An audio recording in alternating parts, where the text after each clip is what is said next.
What's up, Hardhead Hockey? I am your host, Alec Dunn, as always. Welcome back to episode 29. If you're new with us, we are recording on the 24th of November. Coming up on our milestone, episode 30. That's kind of a big deal if you score 30 goals in a season, so it's kind of similar, I guess.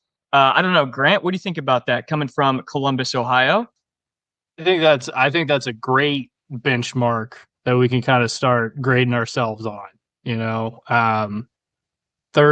30 tucks is what the kids say. That's usually the barometer of a successful season. So I don't know. I'd have to go back and listen to some old episodes to see if every single episode we found the back of the net. I'm sure there's a couple where we probably left the podcast studio like, I got to be better next week. But 100%. I know I felt that. Time flies by. It's crazy to think that we've done 30 of these. But everyone's a great time.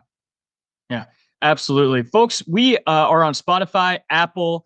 Check us out on however you want to view your podcast, YouTube as well. Leave a comment, leave a review. Tell your friends, Facebook, Twitter. Reach out. We'd love to have you on, at least get some feedback and see how we can adjust our show to you. We got a great show for you today. We got our stock market, as always, going to be talking about a couple transactions over this last week to include the continuous coaching carousel that doesn't seem to stop with news today, Grant. Housekeeping to wrap up the news of the week, followed by our hard hats. And out of the gate, we got a nice little surprise. Our Dallas Stars insider, boots on the ground, funny enough, coming to you from Louisville, Kentucky, but he is an expert analyst of the Dallas Stars. My younger brother, Alec Dunn. Alec, what's up, man? What's up? Expert on Dallas Stars.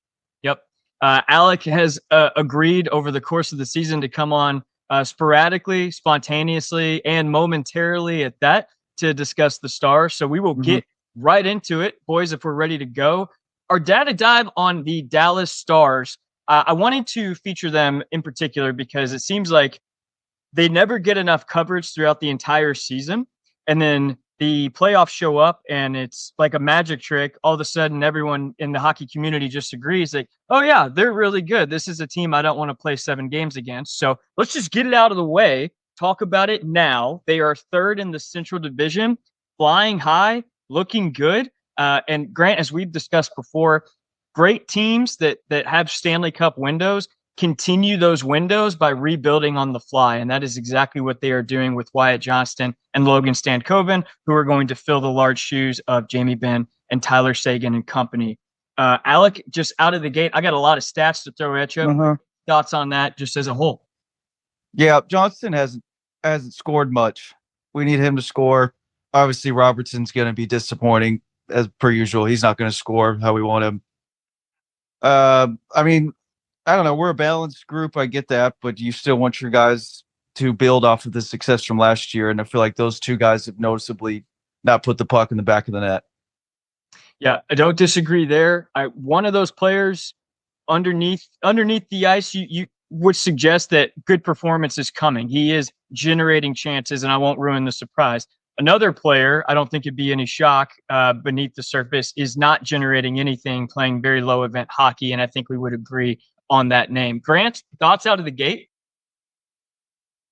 I think the thing that surprised me the most about the Stars, and maybe this shouldn't be surprising, but like they just seem like their defense is just stingy as hell. And I mean, I'll be honest, Alec, like you're the expert. I don't catch too many Dallas games, but since doing this pod, like they're a team of kind of along with like the Bruins that I pay more attention to. And it just feels like other teams are just scrapping and clawing to get pucks on the net against them. And kind of what you mentioned, like maybe some of your guys aren't finding the back of the net like you want. But if you're a tough team to play against, then, that could kind of paper over some of those concerns. What's scary about this team is they produce by committee, and a guy like Miro Heiskanen hasn't even... You hate playing teams like that. Right. He hasn't even been that involved offensively yet, noticeably, but defensively, he's been a wall. Another guy who's been a wall in net, Otter is in playoff form right now. The team is fielding a 54% Corsi for on average, so they have the puck more often than they don't. They have 56 goals for, and then expected goals against is 56. Actual goals against is 44. So what does that tell you? A little middle of the pack. A little middle of the pack there. But there's a 12 goal difference in expected against and actual against, which means that Ottinger is playing above bar at this point. Yeah. Like to see that continue in a tough Central Division that's starting to balance out a little bit. The cream rising a little bit. They're 8 points behind the Winnipeg Jets, but have played 2 less games. So that is promising. Trent, can we do a snapshot of the Western Division just really quick to kind of set the table? Yeah, absolutely. So we got Winnipeg up top.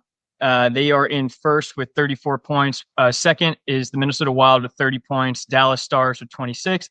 Avs after that with 24. And then you got Utah and St. Louis at 19. Predators in 7th place at 17. And Chicago Blackhawks with 16 points, and they're in last place. So it's starting to settle into haves and have-nots a little. The 4 teams you would expect to make the playoffs are all in a playoff spot at this point. Yeah, so yeah, and you might have disagreed with the order ahead of time, but we're kind of seeing what we expected. Yeah, absolutely. So I broke down a couple lines here that to Alec to give you some meat on the bone to chew on. So the line of Mason Marchment, Tyler Seguin, Matt Duchene, they are the only line that has stayed together consistently. So much so they have over 100 minutes time on ice together, more than any other line combination. They're also the most productive line, 10 goals for, 5 goals against, and a 57 Corsi for. So really crushing it. One would suggest that Matt Duchene may see some regression, seeing as he's shooting at a 30% shooting rate, which is ungodly to maintain for the entire season. He wants to stay it. Out of the gate, love to see Seguin getting those wheels turning. Any thoughts there? Sagan's a killer. I love that man. Yeah. Duchene, I kind of expect him shooting percentage to stay there, maybe tick up a little. Seguin obviously setting him up for some easy stuff. That all seems pretty on par for where we are in the season. Okay, then you've got another line here that's more defensive, just very responsible, I would say. Jamie Benn, Wyatt Johnston, and Evgeny Dodonov, 2 goals for, 0 against. So a little bit lower event hockey, but again, 0 goals against at this point. That's very responsible and sustainable. I don't know why you'd break that up. And then Alec, here's one for you to get after. Jason Robertson with Johnson and Rupe Hintz, 4 goals for, 4 goals against. So obviously Robertson's inclusion there lacks the defense a little bit, and that's where you see that. Look, Dallas hasn't let up that many goals, but clearly if there is a line that is a weaker point, this may be the one.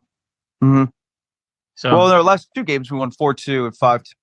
So I think the scoring's starting to tick up. Yeah. Which is a trend across the board this year. Yeah. I mean, for the most part, I mean, I don't watch any other games besides Dallas. That's good. No, that's healthy. Like you don't. No, I got my blinders on. Yeah. No, that's good. Alec, funny enough, I looked up who's got the most rush attempts on the Dallas Stars. I don't think you want to take a guess. Explain rush attempts to the listeners. Sure. Yeah. Like hot rush out of the zone, crossing more than one line on the ice, and like an odd man rush into the offensive zone. Oh yeah. Basically generating that with your feet. Dodonov. It'd be, to everyone's surprise, Jamie Benn. Even though he's -2 plus- this year. It's the worst on the team. Which Ben is? Yeah. Huh. If -2 is the worst on the team, that's pretty good. Yeah, ain't bad. A lot of teams take that. That's pretty good. Yeah, I was kind of shocked to see Jamie Benn with the lumber legs leading the team in odd man rush attempts. So that's fun. The defense leaves him alone because they know he can't score either. Okay. Something to be said about that. I mean, if you can, the puck doesn't get into the attacking third on accident. Right. You know, you do at the end of the day, you need guys that kind of can lead a rush. So one guy you're going to want to buy stock on, and this is going to be obvious, Logan Stankoven leads the team with chances generated. He has generated a team-high 8 rebounds and leads the team with 49 shots on net. And that is first, just ahead of Wyatt Johnston. Wyatt Johnston's second in that stat. Another suggestion that he's going to be coming around here shortly. Logan Stankoven is on his 2nd year of his restricted free agency deal, and they'll look to re-sign him once that deal is up. I would not even temper with a bridge deal. I'd just go right in. This guy is a stud, and he's going to produce, like we said at the beginning, for the Stars for years to come. He's Grant, for 21. this, what's Holy that? cow. Dan Coven's 21. Correct. Just a kid. And just like Wyatt Johnston, I'll go ahead and get into it. Grant, I put in the stocks that I'm buying and selling specific to Dallas today. So I'm buying Wyatt Johnston. We saw what he could do in the playoffs. We know this kid is a baller. He comes up in clutch moments. I think it's just a little bit of a sophomore slump, if you will, that he's going to bounce out of. He's second in shots on goal, creating chances still, and he's got a 6% shooting percentage. That's relatively below average for the league, so that should increase along with Matt Duchene's shooting percentage that may decrease. I don't know. According to our expert, it's going to increase to an ungodly NHL record. He had some weird stuff that should have gone in that didn't, so it's going to tick up. Okay. Good. That's the analysis you get from watching every Stars game. That's what we need. I love that hot take. Johnson also created the second in rebound attempts for quality chances as well. Like Alex said at the beginning, only 6 points in 19 games so far. However, when he's on the ice, the team has a 64% Corsi for, which is above their team average of 54. So that tells you when he's on the ice, good things are happening, and it's going to start to bounce their way, is my take. So, Grant, I don't know if you're ready for that, if you want to buy a stock in Dallas or if you want to wait. Can I ask our expert like a question before I pick a stock? Like, Alec, what's the schedule look like for just give me the next 2 weeks? Give me a snapshot. Okay, I'll give you a snapshot. I would say we'll lose 3. No, is it a road trip? Are we at home? What's the vibe? Just give me It's a little bit of a homestand coming up. Okay. All right. So when you're at the home, Stars win on the road, your role players win at home. That's the old saying in hockey. So I don't know. I think I'm just give me more of Andre. And I think it'll still hold on long enough that will pay off. I think what this team's doing is just it'll be fine because it's the Stars. I don't know, and I don't want to downplay. It's just the same team that they have, and it works. I don't know how else to put it. Final, and then that's it. Well, okay, so Trent threw out a lot of numbers there. I was looking Alec. It seems like the vibes. From a vibes standpoint, you're kind of low on your boys. It's just I've been burned. It's the same. I've read this book for the past 3 years now, and I know Okay, I guess that's fair. I can understand how that would weigh on an individual, but this season there's still a lot of hockey left. There's a lot of meat on this bone. Do you not think that from December to March, you should want to enjoy the experience at all? I'll enjoy it. The first couple, the couple weeks kind of leading into the playoffs is exciting because it's sure playoffs are coming up right around the corner. Until then, weather gets a little warmer, feels a little different. I'll be better until. Do you think you'd feel different if you lived in Dallas and could go to the games and stuff? No, it's best that I'm not in the arena. Probably. Oh. You think you'd get escorted out? Yeah, I probably have my poster up. I'm always curious about that because I think I can understand what you're saying. I've lived through a lot of really bad Jacket seasons, obviously, but when you can go to 5 to 8 games a year, you just find yourself just getting on board with it. Yeah, being this team kind of stinks, but I love them. I've never just go to the game. Yeah. Yeah, in person, in spirit, I've been at every game. And physically, in person, I have not seen one. So, actually, no, I take that back. I've seen one in Chicago. Well, we got to change that. Yeah, we got to go to Dallas. And I sit at the last row. And it's not great viewing experience. The United Center's tough, dude. Yeah. Were you going at the height of the Kane Taze era? This was in 2017. Yeah. The tail into that. Yeah, dude. I went to a Jackets Hawks game in 2015. And yeah, general admission, top row back against the wall, paid a full month's rent just to get into the door. Yeah, it's not. And the Jackets were not good that year. That was the year, Trent, that where the Jackets like lost like 9 straight games, and they like brought on Tortorella. Oh, nice. Yeah, Nice. shout out to the United Center though. Like we've had some good times there. Alec, do you think you'd be escorted out for like altercations with other fans or like stadium construction or what is it? I keep everything in house. It'd be with Dallas fans. I try to be welcoming to away opposing and want them to have a good time. Yeah, hostility your own fans though. Yeah, little public like PI. Yeah, I would say. Okay, little Randy Marsh similarities. I'm passionate about my team. I'm not going to apologize for that. This is why you're on as the Dallas Stars boots on the ground analyst. One of the many positions with Hard Hat Hockey. If you'd like to apply as the analyst for another team, please send in an application and let us know. Or if you'd like to refer somebody, we do have a referral program that I just made up in my head. Alec, I'm going to end with the stock that I'm selling really quick, and then I'll tie it up together with my optimistic outlook. Okay. The stock I'm selling is Jason Robertson. No surprises here. He leads all forwards on the Dallas Stars in turnovers. He has 16, and that leads by a country mile, 8 points in 19 games. Every line that he's been on is low event production with whatever combination seemingly he's been mixed in with. He has 2 rush attempts, which is half of what Jamie Benn has, and which is kind of inexcusable seeing as how much heavier Jamie Benn is than Jason Robertson. He's created 3 rebounds, and he currently makes an all-star salary at $7.75 million. There's 2 years left on that deal. Really curious to see how they approach that. You obviously have the re-signing of Johnson and Stankoven coming up. You're going to get a discount on Ben after this season. His $9 million deal is clearly going to be cut at least in half, I'd have to imagine. I don't know what his next contract looks like or if it's even with Dallas. You got any thoughts there? Jamie or Jason? I think Jamie stays. I think Jamie he'll stays. Yeah. I think we put his jersey up in the rafters. Hometown discount for sure to finish it out in Dallas. But Jason. Yeah, I bet they re-signed him.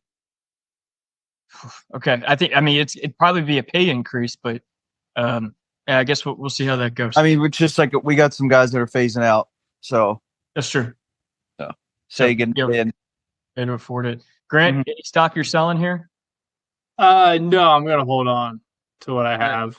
Hold on to it. I will finish with this with their Dallas Stars deep data dive.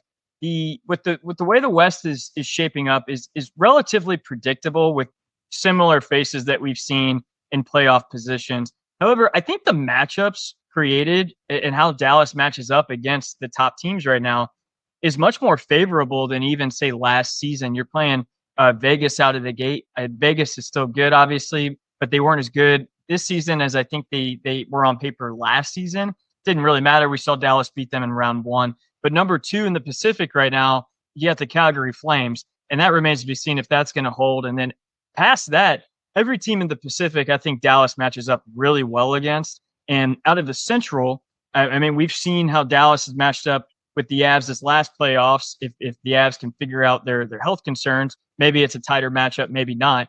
Minnesota is second in the Central. I think Dallas matches up very well with them. And then you got Winnipeg on top in the Central right now. Personally, they're going to end up playing the Oilers. Well, just want to reiterate, I predicted that a couple weeks ago. Dallas Stars in Edmonton? No. Jets, Oilers. Oh, in round 1. Yeah. And I put a marker down on that 2 weeks ago. I want to keep putting that out in the universe. And that's Winnipeg's worst nightmare. I would be. I think I know Edmonton beat Dallas in the conference finals this past season. I'm not convinced that they could do it again just from what we've seen out of the gate thus far. And I think Dallas has a team with so much playoff experience at this point that they're going to know how to handle themselves in a 7-game series with any team, especially the defending Stanley Cup losers, the Edmonton Oilers, obviously losing in the finals to the Florida Panthers. Any closing thoughts there, Alec? I don't want to see Edmonton ever again. Just like on TV or against the Stars or anything, just ever. Yep. Well, he said he only watched the Stars game. I only watch Stars, so I mean, already had a head start there. You're not missing much, honestly. Like the Oilers haven't exactly been like appointment television this year. There's just Edmonton's the team I never want to see again. Avs, obviously, Calgary. Those are kind of the big three that I hope the NHL kind of disbands. I'm going to try to not take that personally. Don't take it personally. If you're with us on video, you see I'm wearing an it's not your fault. Avs hoodie and hat. Alec, I was thinking about this before you came on this week. Your hatred for Colorado, like I don't hate Dallas. You know, you hate Colorado, so it does seem like a one-way hatred there. So I don't know. You're maybe right. You're probably right. Yeah. Right. Okay. That'll never. Yeah, I don't anticipate it changing, even with the holiday season coming up, and we're supposed to be loving and forgiving of each other. But no, it'll increase. Okay. All right, that sounds good. Well, folks, you heard it here first. Alec, thank you so much for providing your expertise in the Dallas Stars realm, being our boots on the ground analyst there, and we really appreciate the time, brother. Appreciate it. Have a good one. All right, see ya. Yeah. See ya. And folks, if you're just now joining us, that was Alec Dunn, Dallas Stars expert and analyst. Always live entertainment with him coming on, provides quite a unique and you say aggressive perspective is what I would characterize that as regarding the Dallas Stars. Grant, I swear, even growing up, I realized there was conference rivals there between Dallas and Colorado, played each other a lot, but I never harbored a lot of hatred for the Stars. And no, you directed all your hate to the Wings. Yeah, at the Wings growing up, and then that slowly evolved to Minnesota and kind of a little bit of St. Louis, definitely of late Vegas. But yeah, I've never really hated the Stars, so I think that's just a little sibling rivalry that he maintains, which is he's the younger one, right? Yeah, he's the younger one, so it's a that lot of tracks. That would. I can imagine if you were my older brother and you were super into the Avs, I would probably not be stoked.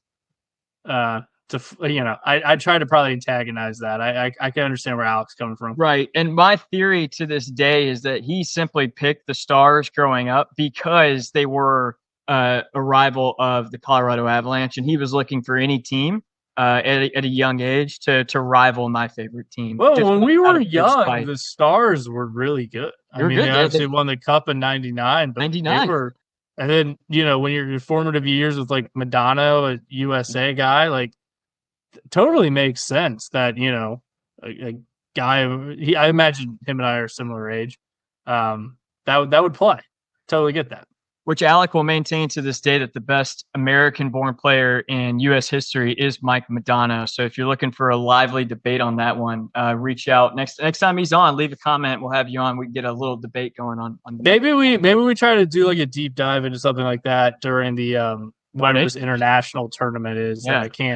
I can never remember the name of, but I know it's happening. Yeah, Four Nations face-off. And what I wanted to coming up, Grant, is a little roster prediction. Maybe not whole rosters because that could get excessive, but maybe some hot takes on who's going to make it, who's not. I think what we can do with that is like there's probably 8 to 9 positions that we know are cemented, and then maybe you're trying to pick like who's on the like chopping block there. Yeah, maybe not the best choice of words there, chopping block, but like who can you fill the team out with? Yeah, because I've started to see a lot of that pop up on my social media and just like you just said, roster projections, who's hot, who's Well, kudos to the NHL. I know we give them a lot of flack for TV and advertisement, things of that nature over the past couple of weeks. I will give them credit. I have started to see a lot of advertisement for the Four Nations face-off, so that is exciting. I'm glad they're marketing that in the right way. International hockey it scratches a good itch. Like I think we've missed it as a society because we've been robbed of for decades, 12, 15 years really. Yeah. All right, Grant, I got a stock market snapshot for you today. It's a little bit shorter, but it has more of your involvement in particular. So out of the gate, I've got concerning trends that I've seen this past week. I've got winning trends. We'll go through those at any point. If you want to add in, just say the word. And then from there, I've got a specific set of teams on if they're going to buy, if they're going to be buyers or if they're going to be sellers at the trade deadline. So it's going to Okay. I require like a this. little bit of projection on your end on their performance for the rest of the season, which is speculative. We understand. And the teams here are the teams that aren't necessarily the obvious ones. We know Vegas and Colorado and even Dallas will look to add at the trade deadline. We know even out east, Montreal, a team like Pittsburgh, probably I don't know, maybe who's obvious at this point. Potentially the Flyers are sellers at this point. So outside of the obvious ones, I've got teams that are flirting around the wild card positions. Okay. For us to chew on. Teams in the hunt. Exactly. In the hunt. Yes. That's the term. A young stud like Matthew Nyes out of Toronto, which leads me into my winning trends for the week. You got the Toronto Maple Leafs, 7-2-1 in their last 10 without Austin Matthews. Huge response in a game at home against Vegas. 0-0 tied going into the third. Ended up winning the game 3-0. The team was ignited after an open ice hit from Zach Whitecloud on Matthew Nyes. Fortunately, he is day-to-day right now. Should be back soon enough. However, I love the response.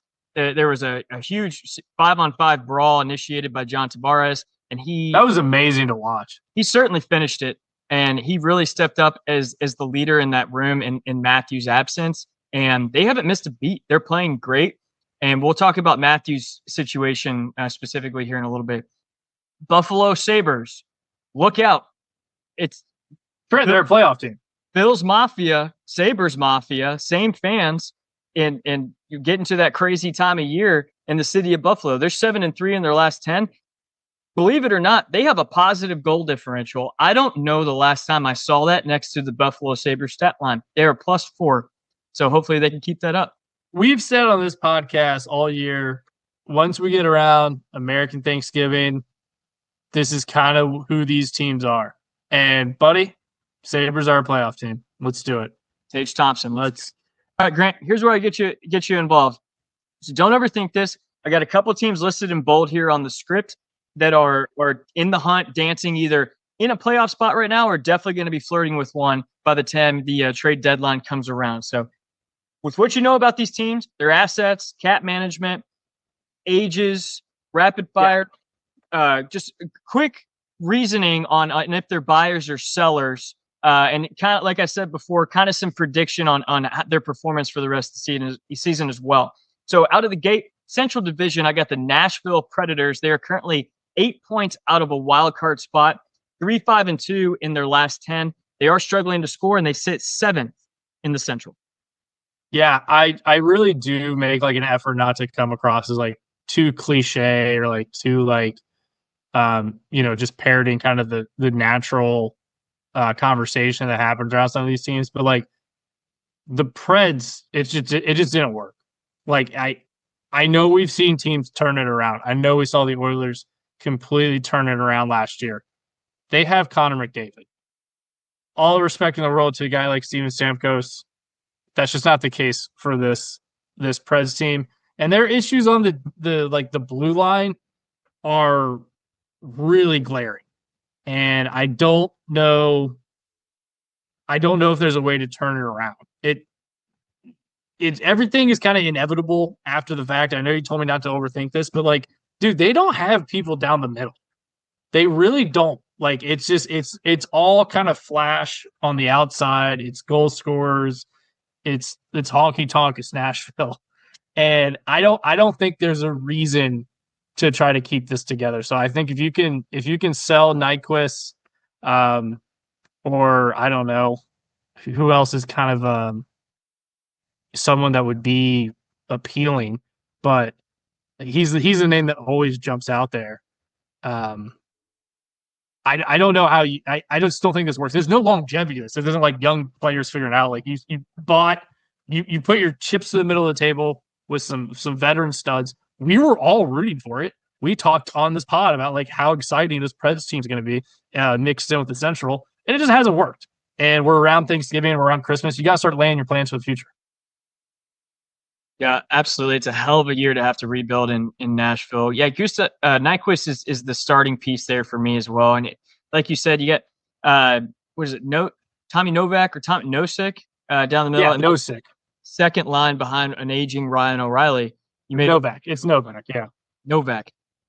He make a Yeah, great. and I think it's guys playing. They're asking too much of guys in terms of responsibility. And Marcia show's kind of dropped off.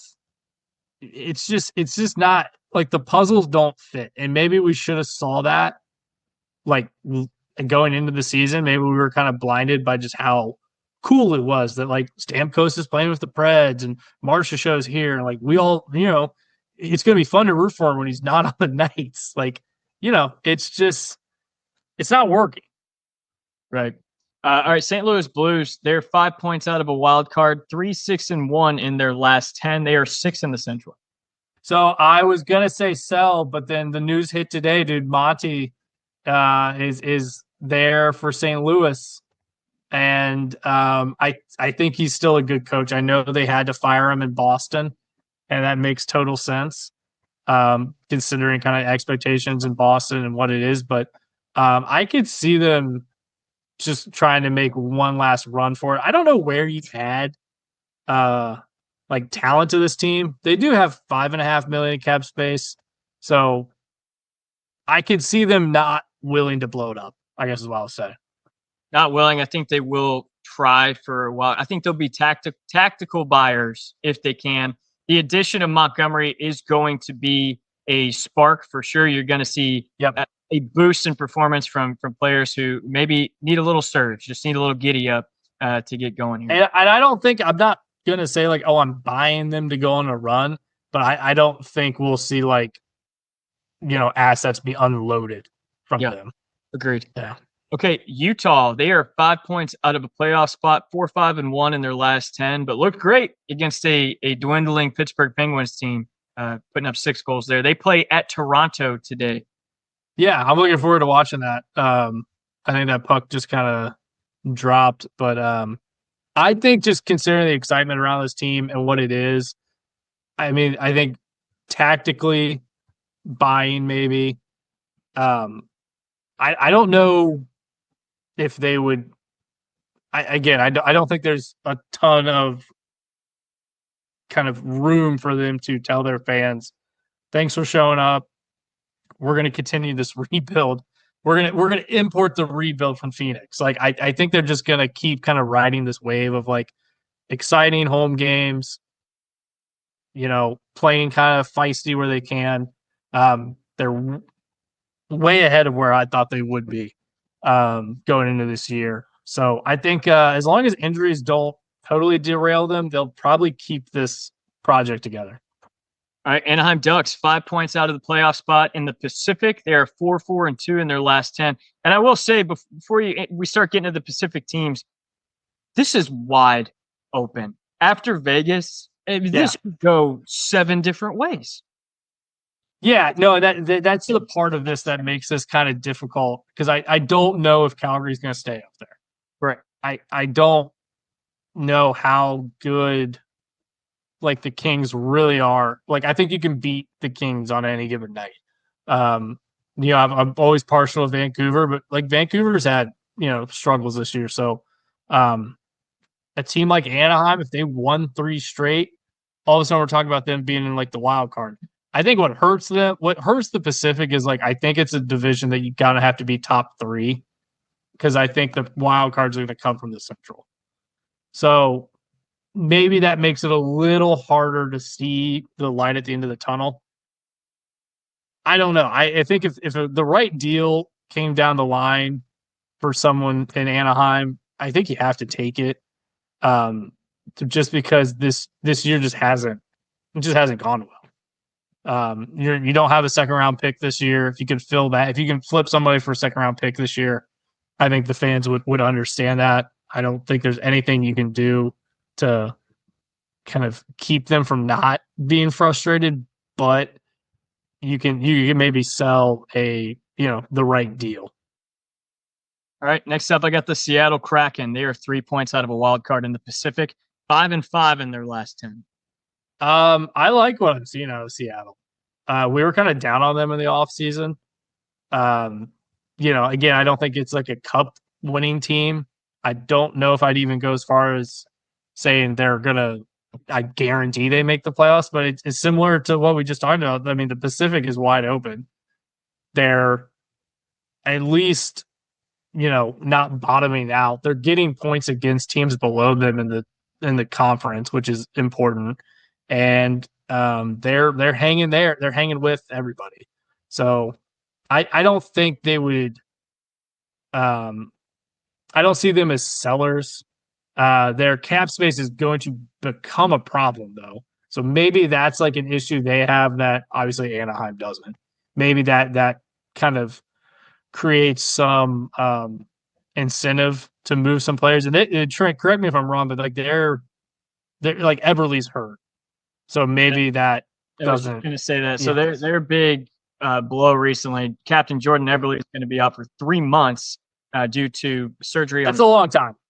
Yeah, that's a long time. That takes you right to the trade deadline, and that's going to be a hindrance on their scoring effort. He was a big part of their offense. He was big, and if the next like 2 weeks of their season is just bad, and maybe they move someone, I don't know, they move a Tanev or someone like that, Schwartz. I don't know. If someone like in a later contract where the contract's kind of up, then move that, give yourself some cap relief going forward. I could see that making a lot of sense for Seattle. But again, it goes back to what we said in the offseason. This is a team kind of built around like paying second liners like first liners, and you're kind of seeing that. It's like you're good enough to hang around, but you're still not up there with Vegas or even LA, unfortunately. Okay, Calgary Flames. They are second in the Pacific. They have won 4 straight. Big part, Dustin Wolf in net is goaltending prodigy right now. I don't know if you got warm-ups. He does this super athletic 2 skates off the ground, like high jump, like knee tuck. Oh, yeah, it's impressive. Careful. Yeah, you can break some blades, but hey, he makes it look good. No, I think Calgary's got to buy, man. They got so much cap space and they're playing with house money right now. You don't want to hurt yourself taking on more than you can chew, but how can you not look at what they're doing and say, hey, we got a chance to kind of be in the mix here. So whatever they need, it's not really a team I watch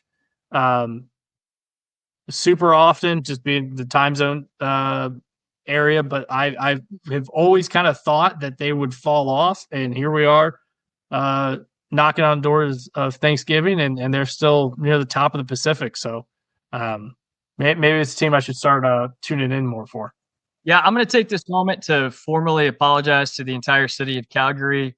If you listen to us this offseason, I predicted Calgary to not only finish last in the Pacific, but to be one of the worst teams in the NHL. Clearly, I don't know what I'm talking about, so I do apologize. Hockey's a tricky game, hard to predict sometimes. And that's what makes all this fun, dude. I appreciate them proving me wrong. All right, let's go out east.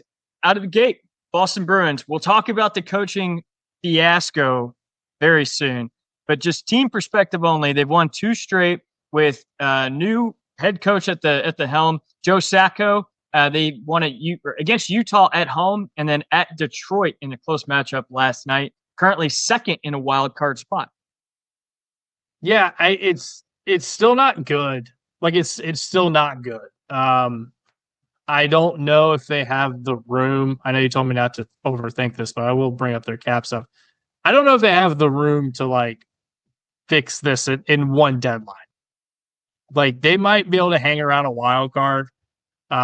Maybe if another team drops off, they're in a better position. But dude, like we talked at the beginning of the season of Swayman kind of needing to figure it out.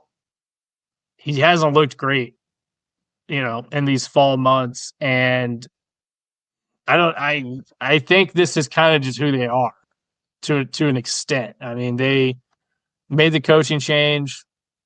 Again, I get it. I get Boston is kind of a different stratosphere where you can't get your ass kicked by the Blue Jackets and expect to keep your job. But there's real issues on this team that goes beyond just who's behind the bench. Yeah, I just thought of this, Grant. They have been in a lot of trade rumors, and one of them in particular with the Anaheim Ducks.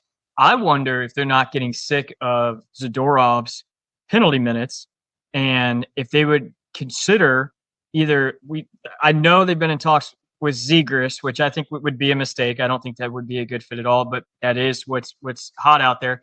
But I wonder if a straight up Zadorov for Cam Fowler, or maybe even because Cam Fowler is so much older than Zadorov, the Ducks flip Fowler and a draft pick to Boston in exchange for Nikita Zadorov, if that would make sense for both teams. I think a guy like Cam Fowler would thrive in a Boston situation. Huge hockey town, playing next to a Charlie McAvoy or even a Brandon Carlo. I think that would be a good mix as well. I don't know. I think there could be something there. That sounds fun. Fowler's just been in Anaheim forever. I can't, I want what's best for I want what's best for Cam Fowler. I don't know him. He's just good. He's a good skater. He's a that's an old school, like, I wanted the Jackets to draft him way back in the day. Like, yeah, 100%. I don't know, man. I think a lot of the issues for the Bruins are just up the middle. Honestly, like, I don't know if they have guys that can drive the line and set up in the zone, and maybe they're just getting kind of pushed around a lot, which feels weird to say about a Bruins team. Maybe Nikita Zadorov and Charlie Coyle in exchange for Cam Fowler, Zegras. I don't know. They probably have to toy with that a little bit. I'm just spitballing here for Sweeney, which I'm a little shocked by all of it. I am too, and I got a bone to pick with Mr. Sweeney. We'll get to it. All right, Tampa Bay Bolts 4-4-2 in their last 10. They're 1 point out of the wild card. Yeah, they're still good. I don't know who would they even unload. Who are the pieces to kind of pick apart here? I don't know. I think you buy. I think they're going to look to buy. So I don't think they're going to have a lot to. Yeah, I agree. I don't think. Let me rephrase that. Based on everything we just said about the Bruins and the fact that right now it is the Buffalo Sabres in the third spot, I think Tampa feels just fine with where they're at. I agree. Something that makes sense to me. We talked about Nyquist early out in Nashville, and they're I think going to look to unload a little bit. Okay, yeah. Maybe you ask them to retain some cap on Nyquist. We know Nyquist, his value has gone down. He is older, and they could get that at a premium. Hey, retain some of the salary, give us Nyquist for the playoff run. Okay. Yeah, I could see something like that. If it's not him, it's somebody similar. They're still really good, man. Yeah. McDonough just slides right back in to everything they do. It's kind of Cam Fowler, Ryan McDonough and Cam Fowler are very similar. USA born, same year group or age group, rather. I don't know if it's the exact same year, but right around that same time with Team USA. Yeah, I think McDonough's 35. I think Fowler's a little younger, but dude, I think like going back to Nashville, I know we just talked about them, but like, how much do they miss a guy like McDonough? Yeah, absolutely. Like that would. I don't think that would fix everything, but I think it would feel like the bottom wouldn't feel so low in Nashville, and he's done everything that you kind of think of a Ryan McDonough season for Tampa. Let's go northeast. Let's go to the New York Islanders. They're 2 points out of the wild card spot, 4-3-3 in their last 10. I wanted to put my own opinion here. Lou Lamoriello should be a seller. He should be. Dead. He's not going to be. Not going to do it. Going to buy. These guys are OT. They keep just stealing points in OT. Is what they keep doing. If you see their like games, they're not. They will hang around. He should trade Brock Nelson for everything he can get. Maximize that value as much, because that value is not. This is the highest his value is. Yeah, this is they've gotten kind of hit by injuries, heavy too. Like it doesn't look and feel good on the island, but they're not gonna sell this. All right, let's jump to Philly. We'll end on a hot note, Grant. Philadelphia Flyers, 3 points out of a wild card spot. So, yeah, you gotta loosen up your cap space a little bit. You got to give yourself some room to breathe. You got to start, kind of looking towards like Mishkov being like the guy. He's already the guy. Like, let's be honest.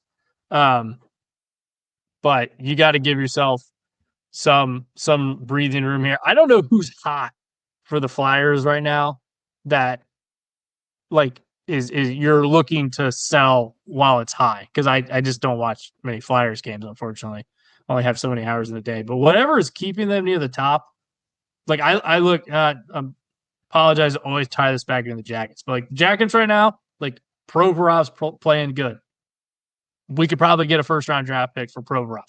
Who is the Provorov on the Flyers right now that you can kind of flip, move, unload some cap, and not ruin the vibes on the team? Who's performing? Sanheim is doing well. A guy like Jamie Drysdale, who came over in that trade last year for Cutter Gauthier, isn't doing as well. He's found himself as a healthy scratch for a few games. A guy that I know they want to move is Morgan Frost. He's 25. He was a late first-round draft pick a couple years back, hasn't performed the first-round expectations, but I still think this kid has some grease on the tires. I think he can be a valuable asset. Just a change of scenario, I think, would do him a lot good. I think that's a guy at a team, maybe it's not a contender, even a team like Chicago, who's under his services, but a guy like Eric Johnson on the back end, he's played very respectable so far this season, and he's at a cheap $1 million right now. A contending team, that's a guy you want to go at. I get Eric Johnson and his Stanley Cup pedigree for $1 million.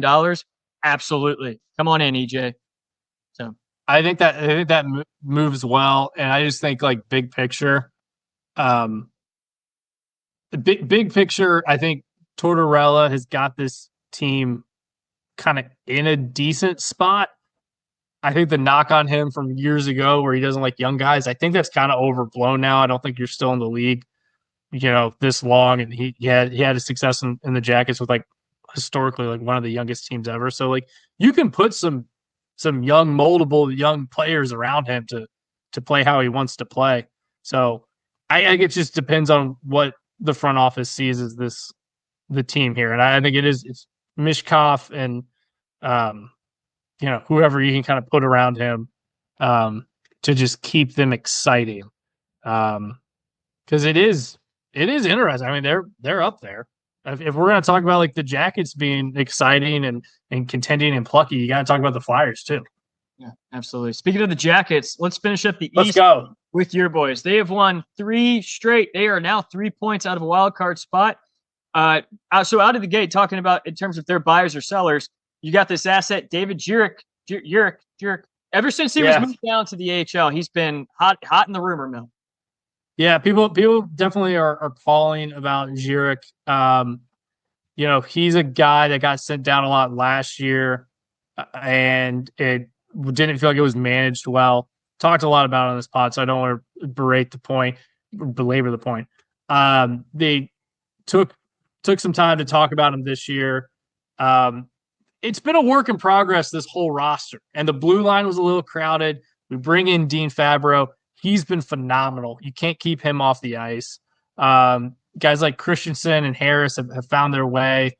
We haven't had to rely on Jack Johnson as much right now as we have. So it's just a crowded room right now. And they kind of told him, like, listen, we're not just going to play you because you're like a first round pick. Like you have to earn it right now, because everyone else is, And it sounds like he took it well. There's another young blue liner down there, Matejchuk, who we're all really excited about. And, those guys just being together and winning some games in Cleveland might not be the worst thing in the world. I think you move Provorov before you move Jurek. Like, my God, like if someone wants Provorov and you get a first round pick for him, great. I mean, that's a great turn. I don't think you move on from a young player after just 2 years. considering how tumultuous it's been in Columbus so far. I think what I've heard is if the Jackets were to pull trigger on a Giroux trade, they want a similar young player. They don't just want a draft pick. They definitely don't want like a vet guy for like a playoff run because that's just not what the expectation is right now. Like if they keep winning and the vibes are great, awesome. We're not going to, kneecap our cap space just because we're ahead of schedule here.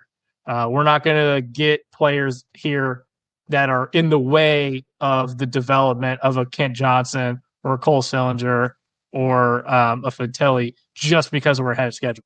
If we're going to move on from players, they need to be, draft picks because we always need more of those, and also similar kind of younger talent is kind of where we're at right now in Columbus. I love all three of those names you just said. They're all so. I do too, man. It was maybe it was simple enough of just getting Kent Johnson back. I love Kent Johnson, man. That dude can fly. He can fly. He's playing really well. We just talked about 3 games have been a lot. The past 3 wins have been really exciting. We just talked about Morgan Frost out of Philly. That's a guy looking for a change of scenery. Was a previous first-round draft pick. I don't know if they would treat that as equal value, but maybe there's something there for an exchange.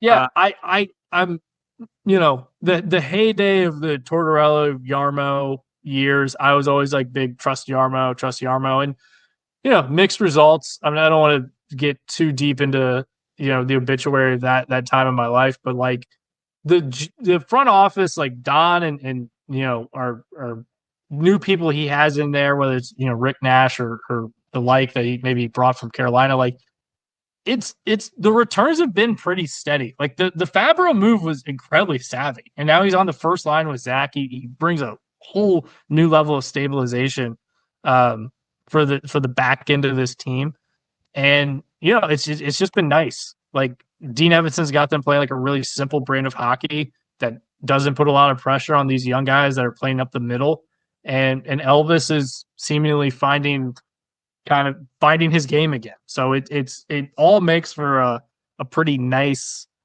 blend of hockey right now, and if they can just get a couple more wins and stick around that kind of wild card race, I think a lot of people in Columbus are going to be happy.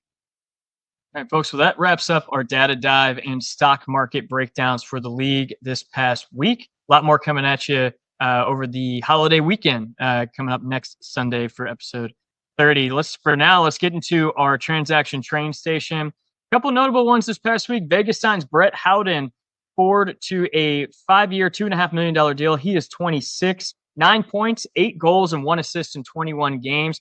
It's amazing what happens when you get right guys cast in the right role. When you've got third liners playing on the third line, and when you've got second liners playing on the second line. There's something to that, and it seems to work. Yeah, sometimes it's as simple as that, right? And it makes me this kind of signing makes me think of the Boston situation, where I'm starting to believe like a guy like Elias Lindholm. I like Lindholm. I think he's a good player. Maybe he's not a first line center. Maybe he's just miscast. That happens, and that's when teams start to get in trouble. Talk about Boston in a second. Toronto Maple Leafs signed Alex Nylander, brother to William Nylander. This is his first contract of this season. He was an unrestricted free agent. He signs a 1-year deal at $775,000. He is 27. Exciting to see the brothers on the ice in Toronto. Yeah, no, this is fun stuff like this that you love to see. All right, let's go to our NHL housekeeping.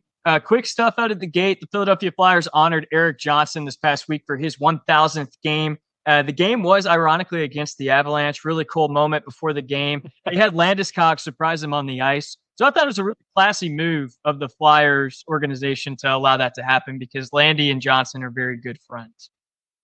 Yeah, it's one of those moments that just remind you how close-knit the whole league is at a lot of times. And all these guys know each other, maybe sometimes too well. But it's fun. It's fun when you see that. And 1,000 games, man. That's everyone wants that. Pretty good. Long-time Hall of Famer Pavel Datsyuk signs a 1-day contract with the Detroit Red Wings and formally ends his career in Detroit.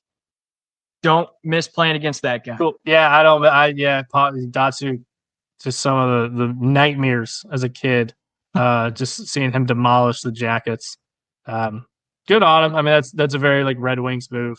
You know, an organization that really values their history. So. And before I forget, Joe Thornton this past week had his number raised in the banners. That was a lot of fun, wasn't it? Snap Center, San Jose Sharks, really cool to see. Had a nice little stylish top hat on. He looked sharp. He's always looked sharp. It's cool. I mean, it's crazy how like synonymous he is with like the Sharks in a lot of our eyes. Alex Ovechkin will be out for the next 2 months after a collision with Jack McBain of Utah. It turns out he has a fractured left fibula. This is obviously going to set back the Washington Capitals' offensive efforts. Most notably, it's going to set back the goal record, chasing Wayne Gretzky. I think for me, this pushes the chase into next season. Yeah, unless he has some just miraculous recovery. Ovi's always like an interesting guy. I think what he like drinks like Dr. Pepper on the bench or something just silly like that. So like maybe he's got some just weird motherland concoction that he can take that's just gonna fix this. But if he's out for what's the number you and I were kind of bouncing around like 8 weeks. Yeah. Yeah, you're gonna have to push those expectations back for the next year. That's a shame because I think everyone was that was kind of the appointment viewing for casual hockey fans so far this year. I mean, the Oilers, were kind of that team for a lot of years. They've kind of stunk. Respectfully, the Avs kind of got off to a slow start. They haven't been as fun to watch. But like the Caps, dude, Ovi watch, I'll tune in for that, especially with them winning. Like that was the thing. It wasn't like Ovi was, getting a goal and they were losing 5-1. Like they were winning. They were up there. And I think now you're tuning in to see if they can keep it going. Selfishly, I want them to kind of fall off, but I don't know if they will. Yeah, that's a good point. All right, out of Toronto, we talked about their winning ways of late. Haven't missed a beat without longtime captain Austin Matthews. He started the season 11 points in 13 games. He has not played since November 3rd. Really mysterious situation here. So it is a diagnosed, quote, upper body injury that they will not reveal the details of. And in a very bizarre move this past week, he flew to Germany to see a, quote, trusted doctor for further diagnosis of this issue.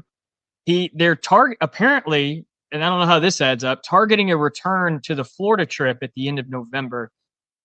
This is no small move. This is no simple run-of-the-mill injury. You're flying across the Atlantic Ocean to diagnose a standard upper body injury. There's something else going on here, and they're not going to reveal it. This is the NHL.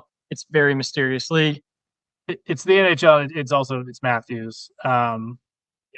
Yeah, I mean, Germany's always at the cutting edge of this type of stuff. I remember like when like Kobe Bryant was in the NBA, he'd go there to do like some blood platelet therapy, and that kept him playing at a high level, well beyond what he was, naturally allowed to do. And I'm not saying like anything was nefarious. Like if you can take advantage of something, and you're a guy like Matthews, like you take that risk. And again, I don't know if he's taking any. It's weird to talk about because like I don't even know what area of his body's hurt. You hope it's nothing serious. Like I don't want to like joke around and kind of be like, oh, it's so weird and like something's really wrong. But they haven't missed a beat, and whatever the truth is, I don't know if we'll hear it even when he comes back. Yeah, 100%. He'll probably come back healthy and press on, and we'll never know the details. Yeah. All right, out of Vancouver, JT Miller is taking an indefinite leave of absence from the Canucks. Quote from GM Patrick Alvin: "Right now, our sole focus is making sure that JT knows the entire organization is here to support him. This is definitely in relation to a recent injury. I wonder if there's more here." Our guy, man. I'm a big JT Miller guy. Everything I kind of could find online was just a dude that needed a break.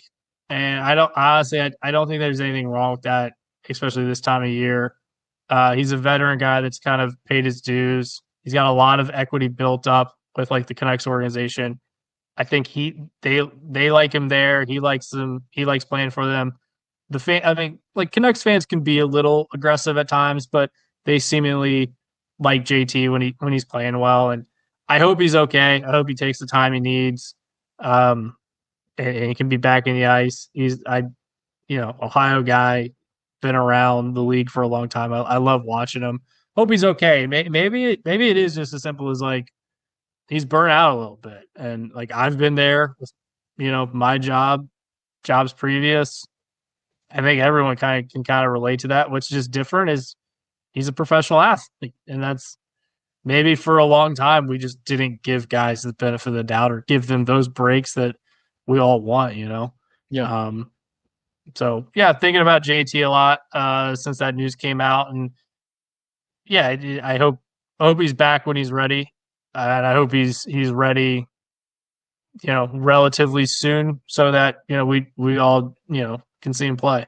But take as much time as you need. I don't think there's anything crazy conspiracy theory with this. Yeah, I don't either. Yeah. All right, out of Boston this week, the hottest news for sure. So let's start with the good news. Jim Montgomery today, we learned, was hired by the St. Louis Blues. This just 5 days after he was fired by the Boston Bruins. I think Jim is going to do very well in St. Louis, and I'm looking forward to that. Previously knew him coaching with the Denver Pioneers. Great guy, deserves the best. Let's break this down. He was fired with a record of 120 wins, 41 losses, and 23 overtime losses with the Boston Bruins. This led him to win the Jack Adams Award, which is the award for the best coach in the NHL. He also led the team to the President's Trophy just 1 season ago. Don Sweeney then proceeds to fire him. In Don Sweeney's tenure, he has fired Claude Julien, who in that time won the Jack Adams Award. Then Bruce Cassidy, who won the Jack Adams Award while at Boston, fired, and then went on to win the Stanley Cup with Vegas the following season. And now fires Jim Montgomery with this absurd winning record. Here's another stat. All 3 of these coaches fired by Don Sweeney were hired within a week of being fired, which tells you how much they are valued amongst the league. Here's my nail. Go ahead. Keep going. I'm going on. Here's my final nail. Okay. We've got a coaching carousel in this league, and the coaches take the hits. May 2023, last year, the Jack Adams finalists were Montgomery, Dave Haxtell of Seattle, and Lindy Ruff at the time in New Jersey. All 3 since have been fired. They are essentially the bulletproof vest of these GMs who have made poor decisions, put rosters in poor situations, and then the coaches take the fall for it. Final quote from Don Sweeney this past week. Quote, "We're going to identify the guys that love being here, love representing the Boston Bruins, and if they don't, then I'll make some changes as a result of that, and performance will drive it. Quite frankly, Mr. Sweeney, wasn't that your job during the offseason?" Yeah. No, everything you laid out there is very telling. Like, every one of these guys that's moved on has had a lot of success with the Bruins and then had success elsewhere. And I have no doubt that Monty will have a bright future. He's got a bright future ahead of him, whether that's with St. Louis or a different organization. But the Bruins just get away with it because they keep winning. And that's kind of the part where, like, maybe we're up against the barriers of that. I don't know. Hockey's a weird sport, but I've said it a couple times on this episode. Like, Boston is just a little different. Expectations are that you feel the expectations in the building more so than maybe some other organizations outside of maybe like Toronto or Montreal. It's that type of organization. So he's got this ability to just axe the coach and create some breathing room for everybody else. And that's oftentimes what we see. And that doesn't make it right, but that's the precedent. And I don't know. You're right. We're starting to see the limits of what this roster can achieve. It did him wrong, frankly. It did him Yeah. wrong. I hope he does well in St. Louis. My last news note here. Over the offseason, it came to the NHL's attention that 28 teams allegedly offered trades to the Carolina Hurricanes for Marty Necas. They were seriously considering moving him. He is now third in points with 33 in the NHL. 28 teams. That's almost the entire league offering for the services of Marty Necas. Clearly, they made the right call. Who do you think didn't? Man, I don't even know. I don't even know where to start with that. Yeah, I don't know. It's such an open-ended. Because you start with the teams that have want him on your team. Maybe you heard something personally. I don't know. Or maybe you're just like, we can't, like the Caps were like, we already did the PLD move. Like, there's no way we can bring in someone else. Yeah. Maybe the Maple Leafs. Yeah, similar We thing. already But pay enough guys over $10 million. We really can't afford it. yeah. Okay. Yeah. No, I mean, it's such a like sticker shock headline. You're like, what? Like, He's that's got to be from his like agent, like leaked that, right? That's the only way that would come down. Drive up the value even more. Yeah. Hey, did you know everyone wanted my guy? Yeah. Yeah. Yeah. All right. You ready for the hard hats? Yeah, I'm ready to go. The hard hats of the week are sponsored by Leroy's Bar. Located in the heart of Worcester, Ohio, Leroy's establishment has provided cheap pitchers and a safe haven for all of the Fighting Scots of Worcester since 1969. Make your reservations today. My hard hat of the week goes to the guy who has filled the leadership void in Toronto in Matthews' absence.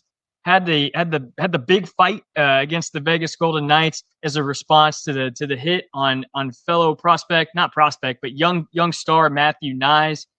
Took it upon himself, took accountability for the team, and has played and delivered. John Tavares, been a leader for a long time and still delivering. That's a great move. Love that. I'm keeping it in Columbus, man. We're doing too hot not to keep it here in the hometown. I'm going with the goalie, Elvis Merzlikins. There's a lot of guys that are, worthy of this hard hat, whether it's Kent Johnson or Sean Monahan keeps doing Sean Monahan things. But Elvis last night in a shootout against the Carolina Hurricanes, a team I talk a lot about, and a team that's really good. Jackets found a way, kind of forced OT late with a goal in like the last minute. Love it when that happens with your team. It's rare, but you remember it, and it keeps things going. Got all the way to a shootout. Elvis shut him down 3 straight. It was so sick to watch. It just felt kind of how I watched him, 5-6 years ago when he first got to the Jackets, and I was like, man, we really got something here. Really just hoping to continually see him build his confidence back up. So that's my guy right now. He has leaking confidence in all right, folks, that's going to wrap it up. We hope here at Hard Hat Hockey that you enjoyed the show, as well as enjoy the turkey and the stuffing that is no doubt coming your way. It is so soon. Work a few days early in the week and then get after it. Fill those plates, go back for seconds, go back for thirds, watch some football, watch some hockey, have a couple beers. Most importantly, enjoy that time with family and travel safe, everybody. We love you. We'll see you next week. Enjoy the holidays, people.